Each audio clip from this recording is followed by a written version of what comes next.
তুমি কথা দিলে আজ থেকে তুমি নামাজ পড়বে তো? আরে বাবা হ্যাঁ পড়বো। ঠিক আছে, নামাজ মিস যেন না হয়। আলমা তুমি কি নামাজ পড়েছো? আর অল্প একটু কাজ আছে, কাজটুকু শেষ করে নামাজ পড়বো। আসসালামু আলাইকুম। ওয়ালাইকুম আসসালাম। খাবার খেয়েছো তুমি? হ্যাঁ। আর বলো, নামাজ পড়ে তোমার কেমন লাগতেছে? কাজের অনেক চাপ ছিল, সে কারণে পড়তে পারি নাই, সরি। তাড়াতাড়ি ফ্রেশ হয়ে নাও, আমি তোমাকে খেতে দিচ্ছি। আমি নিচে গেলাম, তাড়াতাড়ি আসতেছি।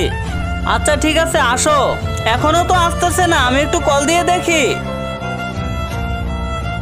কল রিসিভ কেন করতেছে না?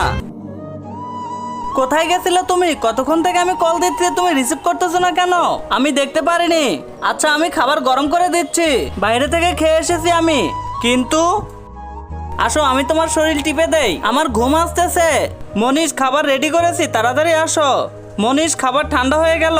তার আগে গাইস, আমি অন্যদের মতো কসম দেবো না। আজকের এই আল্লাহ লেখাটা যদি তোমার ভালো লেগে থাকে তাহলে অবশ্যই ভিডিওতে একটি লাইক দিয়ে চ্যানেলটি সাবস্ক্রাইব করে দাও এবং কমেন্টে অবশ্যই আল্লাহর নামটি লিখে যাবে।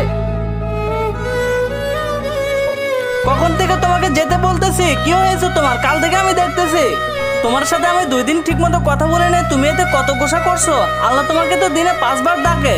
2 দিনের দুনিয়া, তুমি বোঝার চেষ্টা করো। তুমি যদি জাহান্নামে থাকো, আমি জান্নাতে থাকি, সেটা কেমন হবে? ওঠো ওঠো মনীষ, ফজর রক্ত হয়ে গেছে, আলহামদুলিল্লাহ।